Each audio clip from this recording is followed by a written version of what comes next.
Sejam bem-vindos! Olá! Estamos começando mais um episódio Vozes Mulheres que Conectam. Seja muito bem-vindo. E hoje nós estamos com um tema muito especial. Primeiro, deixa eu apresentar aqui minha colega, né, Maria Augusta Zanella. Oi, pessoal. Também conhecida como Guga. Ela é a nossa executiva de negócios, né, do setor de logística e transportes, e vai participar aqui junto comigo. Estamos recebendo aqui duas mulheres empoderadas, poderosas aí. Estamos recebendo a Lorena, que é diretora de qualidade e inovação da TPF Engenharia. Bem-vinda, Lorena. Obrigada pelo convite. E estamos recebendo também a Lara Breiner, que é diretora do Central de Compras da Secretaria de Gestão e Inovação do MGI. Seja bem-vinda, Lara. Olá, pessoal, tudo bem? Um prazer enorme estar aqui, uma honra poder conversar com mulheres tão brilhantes e empoderadas também.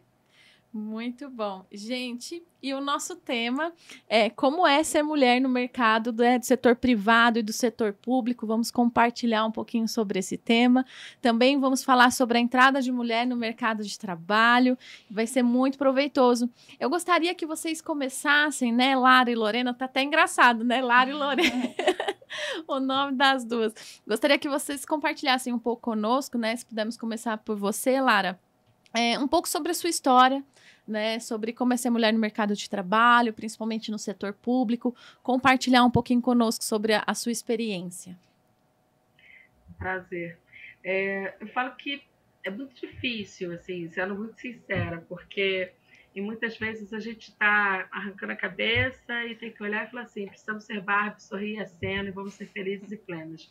Mas minha vida no setor público começou ainda como cargo comissionado, eu não tinha feito concurso ainda, tomei posse no meu primeiro cargo público dia 2 de fevereiro de 2005, tinha uma filha de 3 anos, na Baixada Fluminense, um dos maiores municípios da Baixada Fluminense, município de Nova Iguaçu,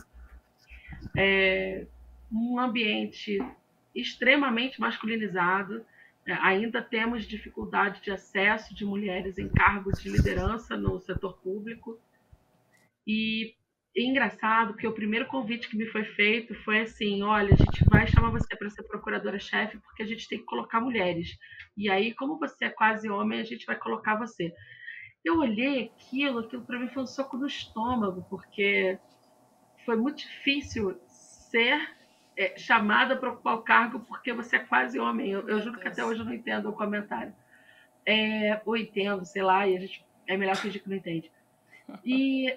E dentro da iniciativa pública, a gente ocupa muito lugar por mérito, por competência, mas a gente tem que provar todo santo dia que a gente é melhor do que os outros para continuar nessa posição.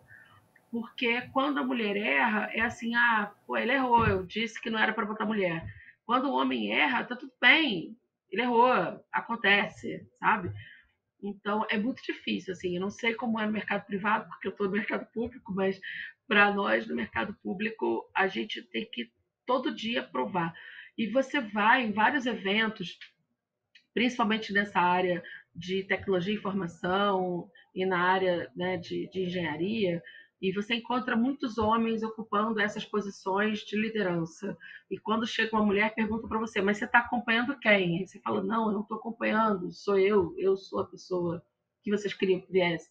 Então, assim, é muito difícil, sabe? Essa luta diuturna para provar que a mulher, sim, ela pode ocupar esse cargo, que a mulher, sim, ela pode ocupar esse espaço. E é isso, eu sou a rainha das primeiras vezes. Eu fui a primeira mulher a ser chamada ali naquele momento para ocupar o cargo. Depois eu fui a primeira técnica administrativa da agência a ocupar cargo de gerência. Passei para cá, para a central de compras. Era ocupado antes por uma mulher, mas abriram um processo seletivo aberto na ENAP para mais de 340 candidatos, um processo longo.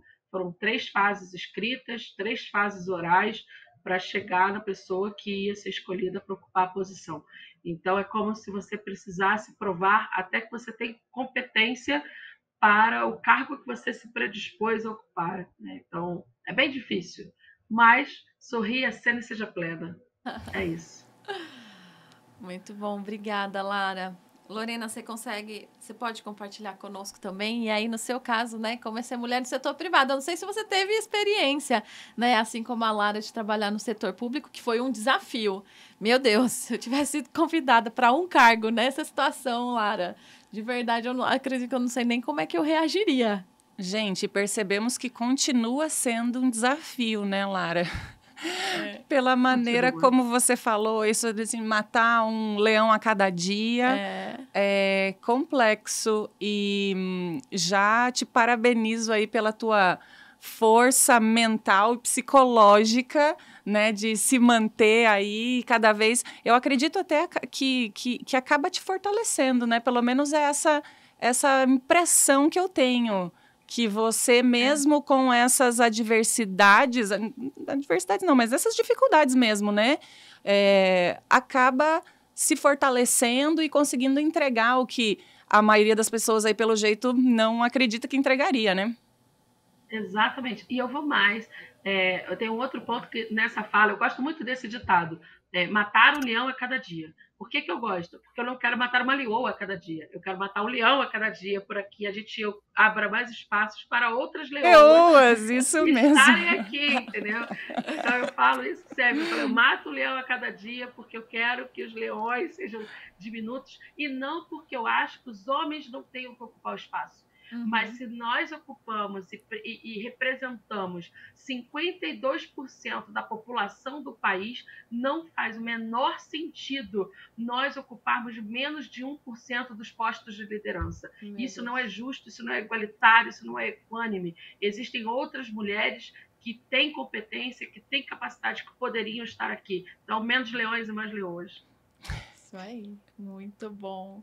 Hoje estamos com várias leoas aqui, já tivemos a participação de mulheres muito, muito inspiradoras e temos mais uma aqui, Lorena. Tudo bem? Que bom te encontrar de novo num evento tão significativo. A gente teve o prazer de falar contigo também no ano passado, no evento em homenagem aí às mulheres e até como a Lara mencionou, queremos mais mulheres. Eu acho que oportunidades como essa, da gente mostrar exemplos de mulheres poderosas e que estão ocupando cargos de liderança, isso é uma referência para todas as outras mulheres aí que enxergam em vocês uma possibilidade, né? Não é algo realmente, estamos em menor quantidade, mas é totalmente possível e vocês são a prova disso. Muito obrigada aí. E se puder compartilhar um pouquinho da tua experiência no mercado aí, por gentileza. Claro. Bom, queria mais uma vez agradecer muito o convite. Eu confesso que eu achei incrível a ideia desse projeto, a entender um pouquinho da experiência de mulheres tão empoderadas, né? Então, acho que, de fato, o Vozes vem aí para mudar, né? E conectar essas mulheres e abrir esse espaço para a gente falar um pouquinho da nossa história, né? Então, eu sou engenheira civil, essa dificuldade, né, de encontrar mulheres já vem desde a graduação, porque o curso de engenharia civil já é um curso com uma pegada mais masculina, uma turma formada por muitos homens e pouquíssimas mulheres. E a minha experiência, ela foi muito tranquila, né? Eu não tenho muitos exemplos de situações pesadas ou de discriminação. Acho que tive muita sorte de trabalhar na empresa que trabalho, que foi a empresa, né, que me abraçou ainda como estagiária.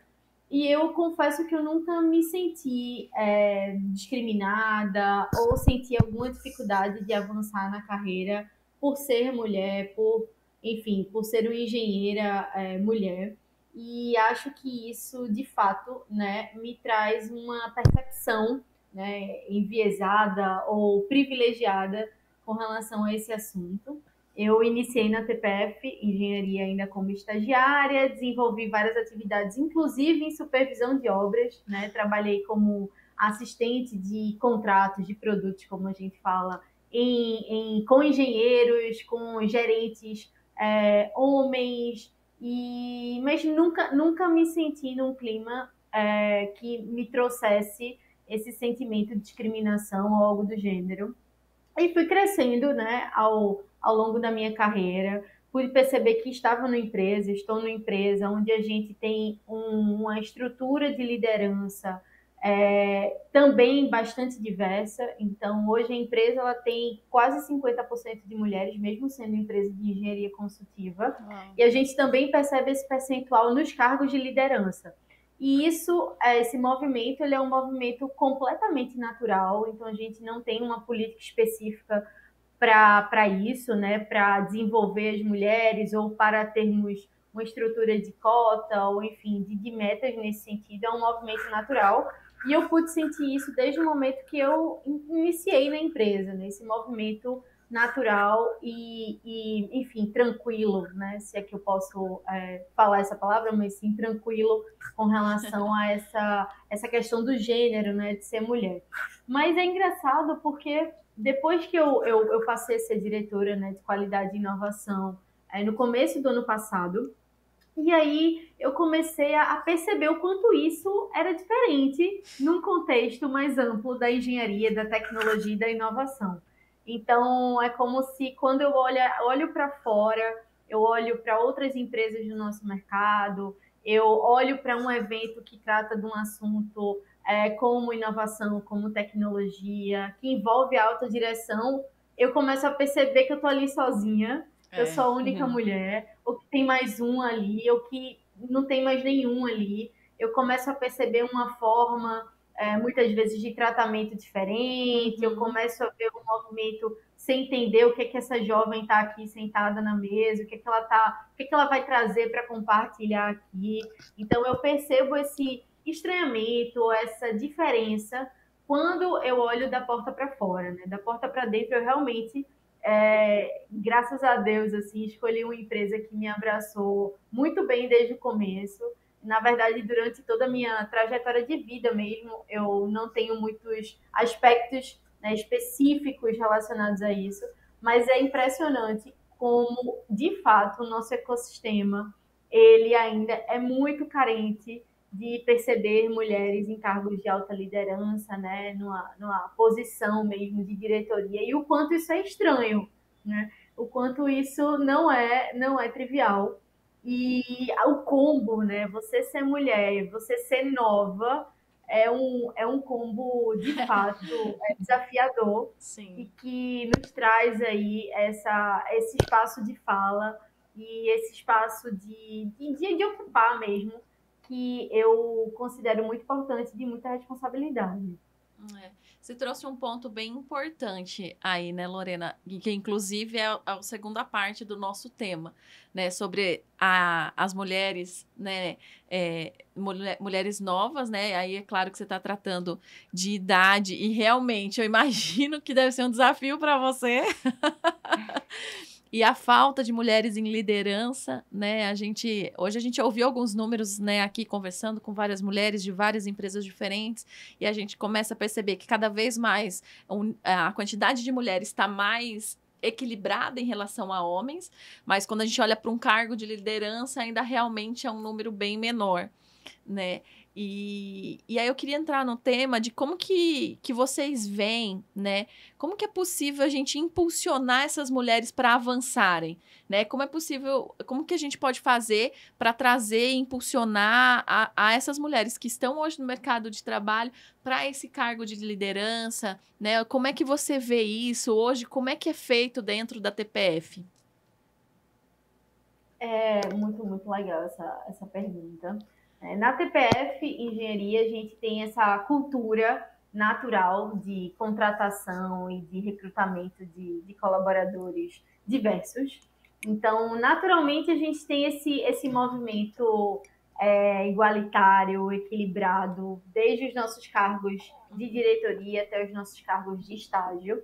Hoje, a gente percebe, desde a base, né, da formação de novos profissionais, no nosso caso, engenharia civil, a gente percebe um aumento muito grande da quantidade de estudantes, né, que são mulheres. Então, desde do nosso quadro de estágio, a gente já percebe que 50% basicamente dos nossos estagiários são mulheres.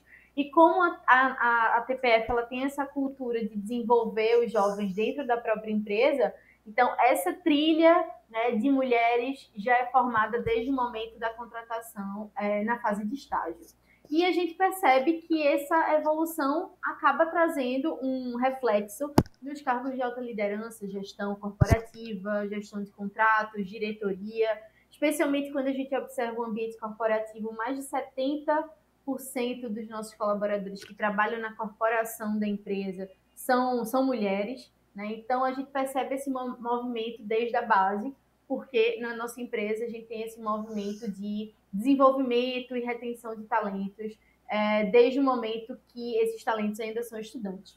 Mas a gente também percebe, né, que é importante algumas políticas, algumas posições, algumas definições, né, para apoiar as mulheres, né, para apoiar a gente em alguns momentos. Então, a TPF, por exemplo, ela estendeu a licença maternidade, além do que trazido, né, frente à legislação. A gente aumentou também a licença paternidade, então, para que os homens que trabalham na TPF possam apoiar as respectivas esposas. A gente tem a utilização muito forte do regime de home office, do teletrabalho, então a gente tem essa flexibilização da forma de trabalho para as mulheres, e a gente percebe que isso ajuda muito durante a fase da maternidade, mulheres que têm filhos, enfim, já vai ser a minha hora.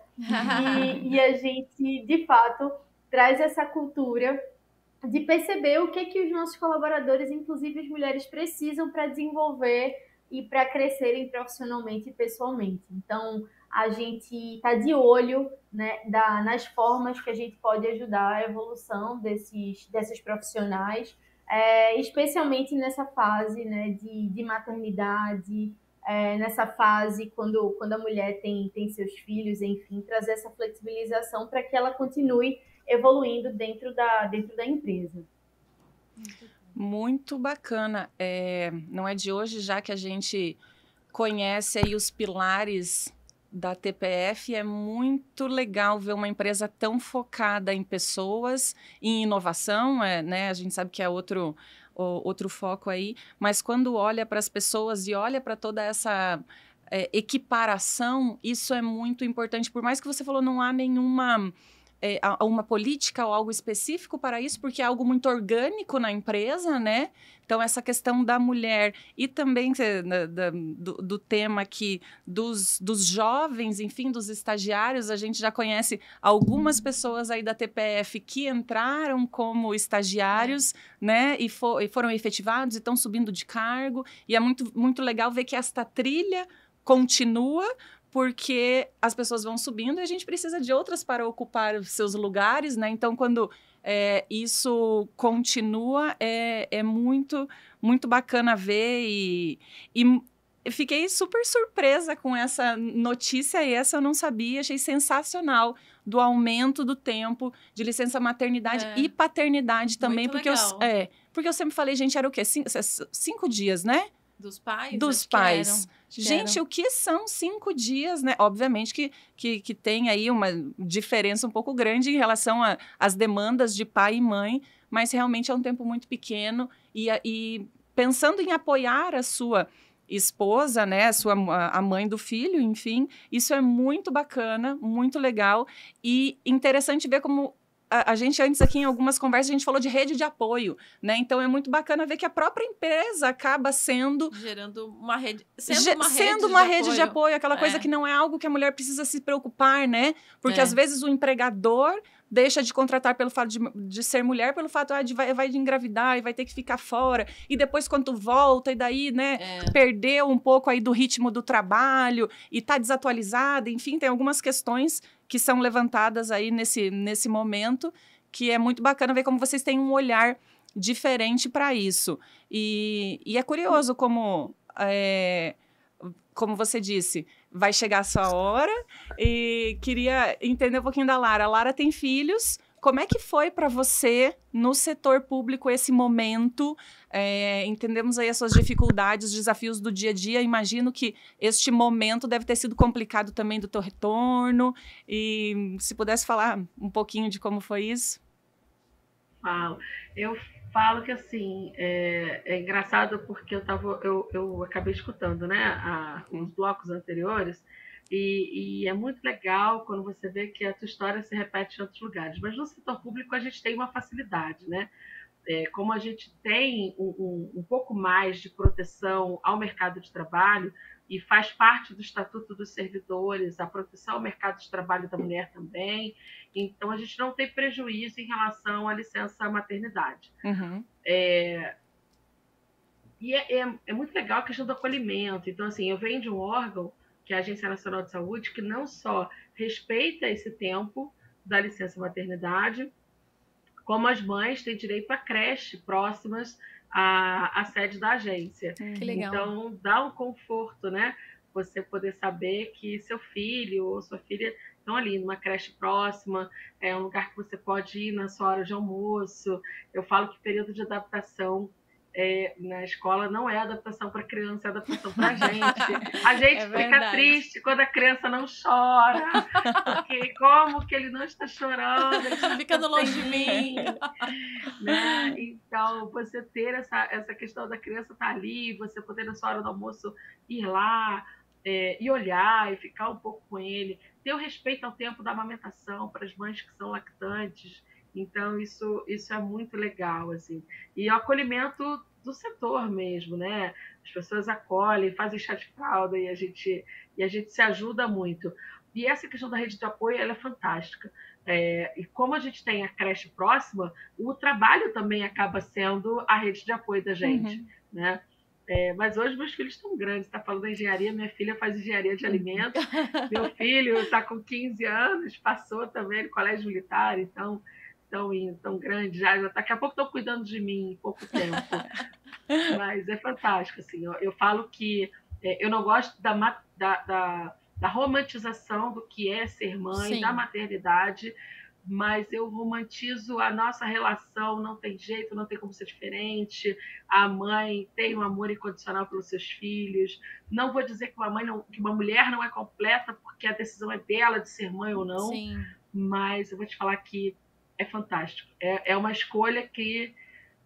Tudo bem que ela você não tem como voltar atrás dessa escolha, mas eu não me arrependo nem um dia da minha vida. Foi fantástico no trabalho, eu fui acolhida, eu tive respeito ao meu trabalho.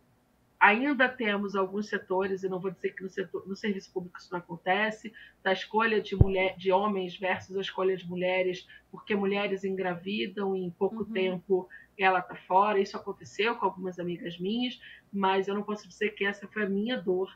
Essa dor eu não passei.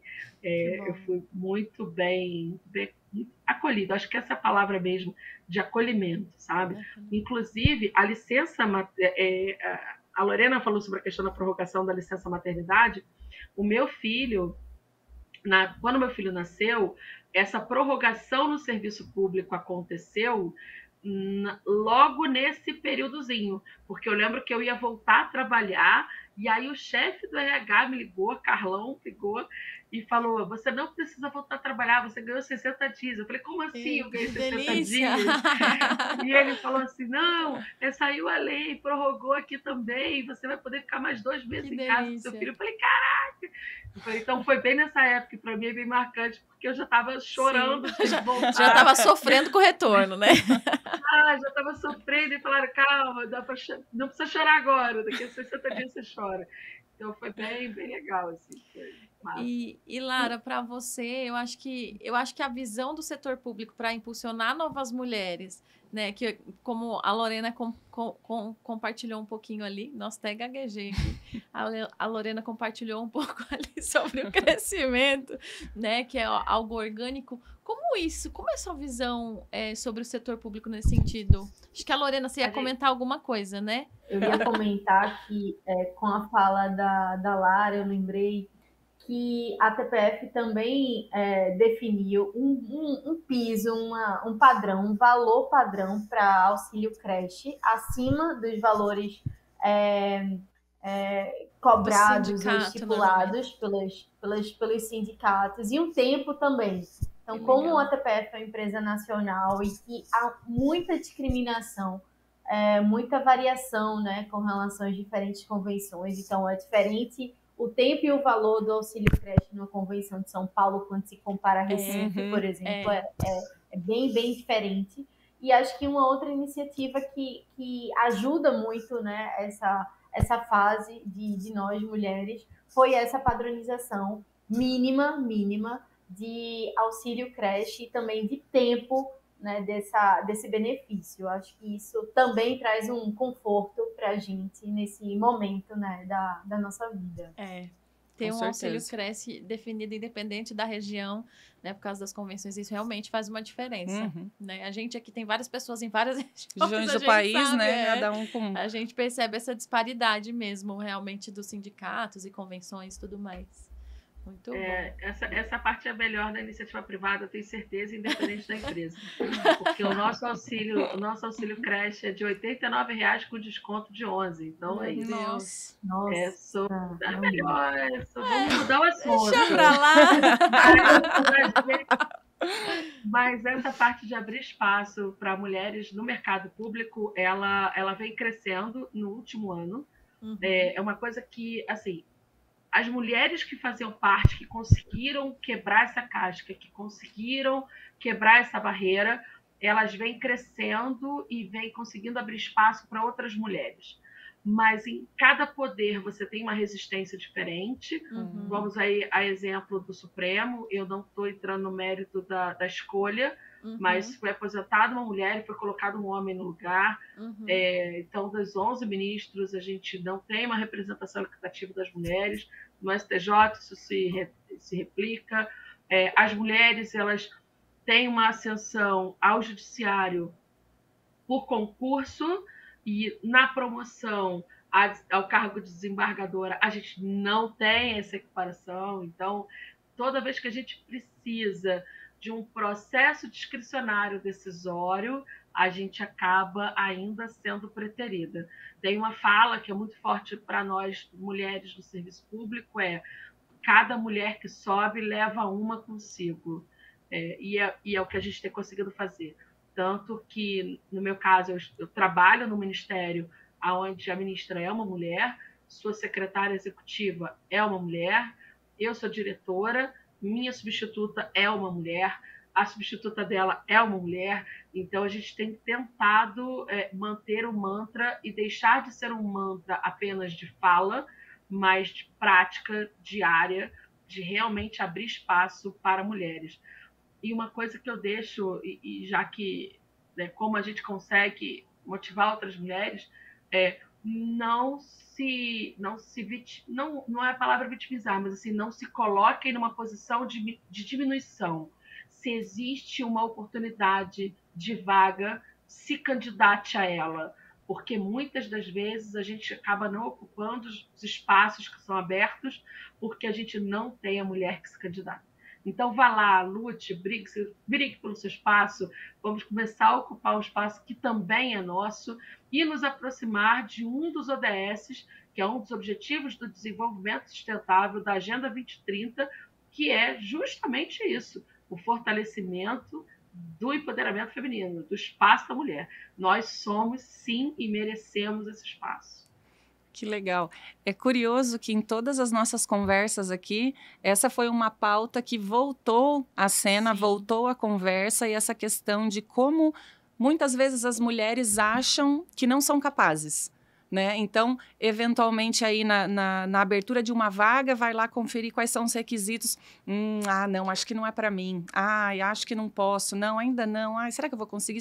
E muitas vezes por dúvida, por alguma questão, insegurança ou excesso de cobrança, isso muito a gente bateu na tecla também, deixar de se cobrar tanto e vai que o não você já tem, tenta, porque é muito provável que você consiga, né? Então, arrisca, porque essa questão da síndrome da impostora aí é muito comum e a gente tem que deixar isso de lado e vai, concorre, se não der, no mínimo você ficou mais forte, aprendeu alguma coisa no caminho, mas você corre o risco de dar certo, né? Então, tenta. Eu aqui. Mas eu vou comentar uma coisa em relação a isso que você falou. É interessante que muitas das vezes a gente não se candidata porque acha que não preenche os requisitos totais da vaga. Isso é característica feminina. E depois, quando você vê a pessoa que foi escolhida, fala: caraca, mas ele não tem a menor condição de estar ali. Mas você não tá, porque você não foi, você não se candidatou. E ele achou que ele conseguia, né? Ele viu lá os requisitos e ele falou: essa aqui é pra mim. Não, ele olha e fala assim: eu não tenho isso aqui não, mas isso aqui eu consigo aprender depois. Ele não preenche, ele sabe que não preenche, mas ele se candidata. E aí no processo seletivo ele acaba entrando e a gente não. Então vai, se lança, se joga, gente. A gente traz a vida ao mundo, que é um cargo. É verdade. Boa. Muito bom, muito bom. Pode continuar. E até pensando nesse sentido aí, vamos se jogar e, né, o que a gente pode falar ou deixar, Lorena, uma sugestão, me falta a palavra. Conselho? Um conselho, boa. Um conselho que você possa deixar para as mulheres que estão aí, às vezes tentando ou nem tentando, procurando uma inspiração, às vezes achando que não pode, que não é capaz. Qual é o conselho que você daria para as mulheres que estão começando ou às vezes estão já aí no mercado há algum tempo, mas está faltando um pouquinho de motivação ou um conselho aí de como pode, o que pode acontecer e como pode fazer?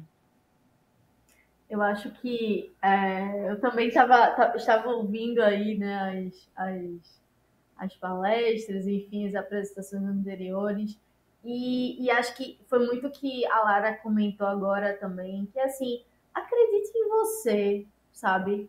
Eu acho que eu concordo demais que a gente tem muito essa síndrome do impostor, a gente sempre está atrás do problema, a gente sempre acha que, enfim, a gente não pode ter sentimentos e que a gente tem que mostrar mais que os homens. Acho que muitas vezes isso é, inclusive, reforçado pelo ambiente que a gente vive, né? Então, várias vezes a gente fica se perguntando: ai meu Deus, eu vou colocar qual roupa? Como é que eu vou falar aqui? Como é que vão entender? O que é que eu vou querer dizer? Enfim, parece que a gente carrega uma tonelada de necessidades, de agradar as pessoas, de cumprir uma série de requisitos. E se eu tivesse que dar um conselho, que pelo menos eu busco muito aplicar também na minha vida, poxa, seja você, sabe? Todas as vezes que eu tentei ser algo que era diferente de quem eu sou, seja passar uma mensagem, uma imagem diferente do que eu realmente estava sentindo, do que eu realmente sou, do que realmente eu acredito, nunca deu certo. E isso claramente eu percebo ao longo da minha trajetória profissional e pessoal. E eu acho que a gente tem que acreditar mais no nosso taco. Acho que a gente tem que se colocar de igual para igual. Eu acho que isso começa na gente, a forma que a gente se coloca para o mundo. E se a gente já traz essa insegurança, se a gente já se coloca essa mochila nas nossas costas, fica ainda mais difícil, já que a gente já tem esse ambiente propício, né, que traz esse olhar aí mais julgador, enfim. Então, se eu tivesse que dar um conselho, era assim: olha, vale a pena ser quem você é, vale a pena seguir a sua intuição, tem espaço, a gente tem que ter coragem de enfrentar e de se posicionar para ter o nosso espaço. E começa em nós mesmas, essa vontade de confiar na gente, de confiar que a gente é capaz de ir e vamos ver como é isso, né? De candidatar aquela vaga e ver o que é que vai acontecer, de se colocar, de trazer a sua opinião e ter a certeza de que a gente não deve nada a homem nenhum. Então, acho que a gente tem que confiar mais na gente. Muito bom. Ótimo. Excelente, excelente. Já anotamos aqui o seu conselho, Lorena. A gente dá conta. E, Lara, você poderia compartilhar também conosco um conselho?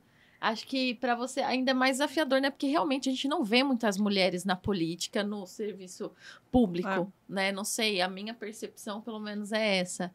E se você puder dar um conselho para as mulheres que têm esse interesse, ou as que não têm ainda, não sabem, né, se vão ter esse interesse, né, mas trazer um pouco da visão, né, e de um conselho aí para as mulheres que podem, né, e têm capacidade também para estar no serviço público.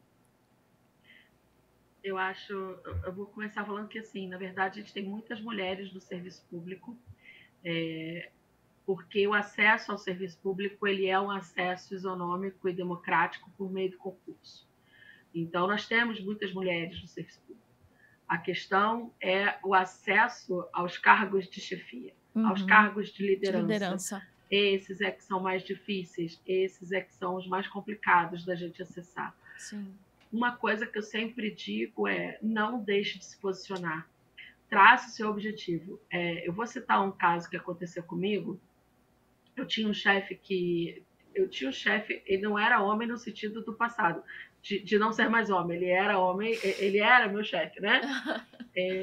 E aí, uma vez, eu voltando cedida para a Agência Nacional de Saúde, onde eu sou concursada efetiva, minha casa, eu virei para ele e falei: eu quero ser gerente de contratos.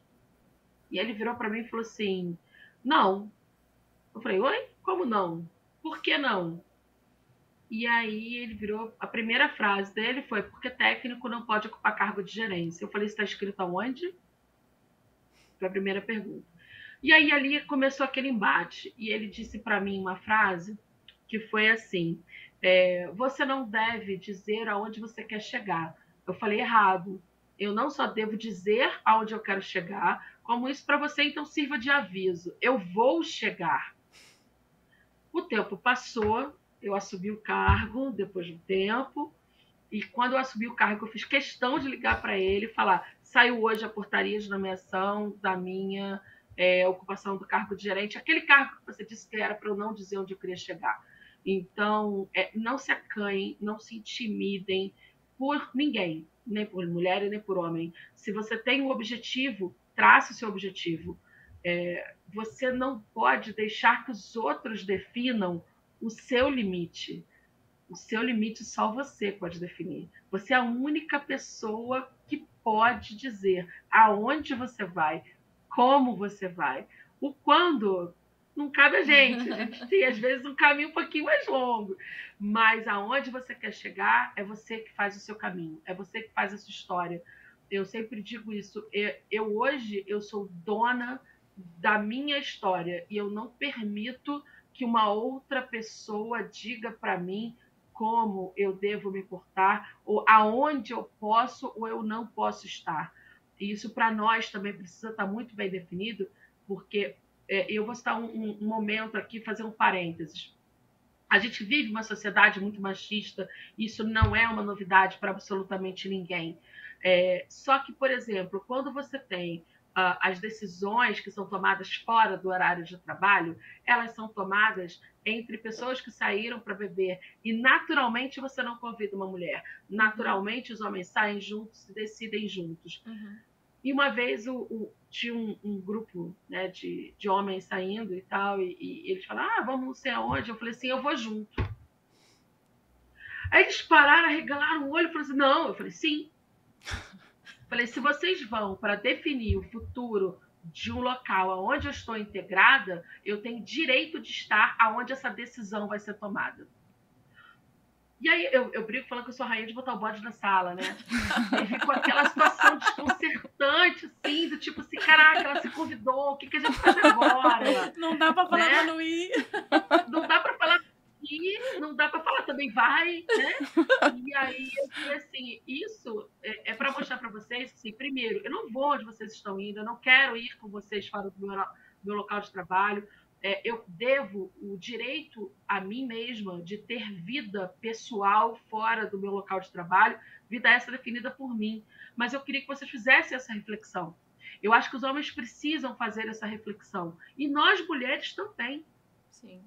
Se os homens podem tomar essa decisão aonde eles quiserem estar, nós também podemos.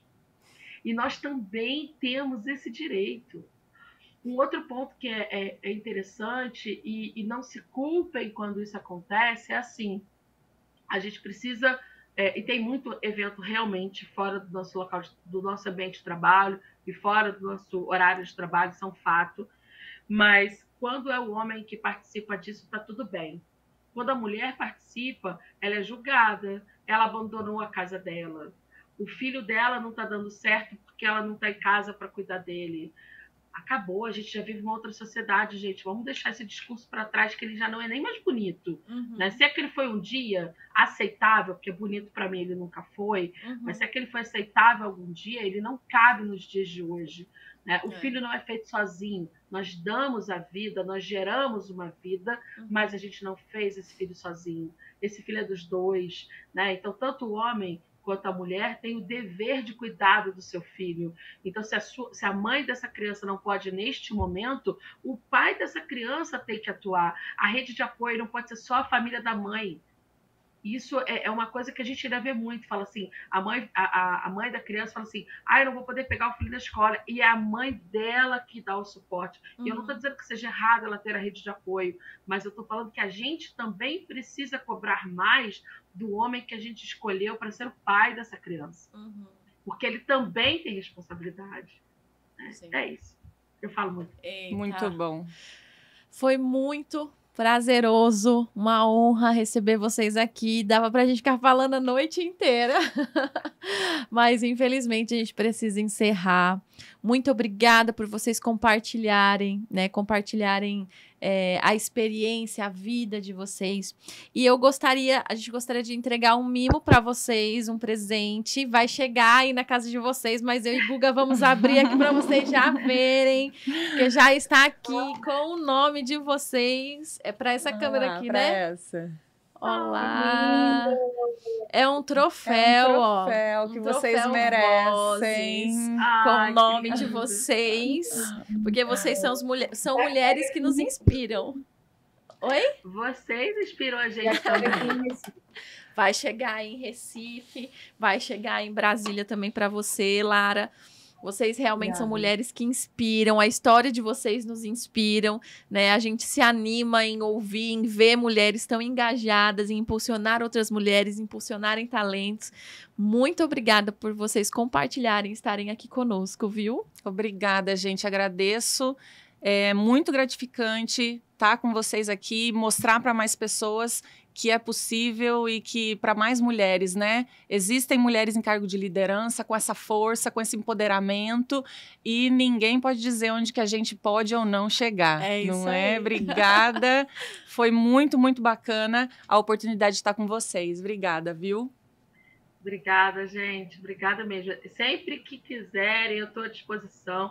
Eu acho que a gente, enquanto mulher, deve, não só pode, a gente deve ocupar todo e qualquer espaço que for aberto para uma mulher. A gente está ajudando a construir uma sociedade mais igualitária entre homens e mulheres. E isso só é possível se a gente tiver coragem de botar a cara, de ocupar esses espaços e de lutar por eles. Muito bom.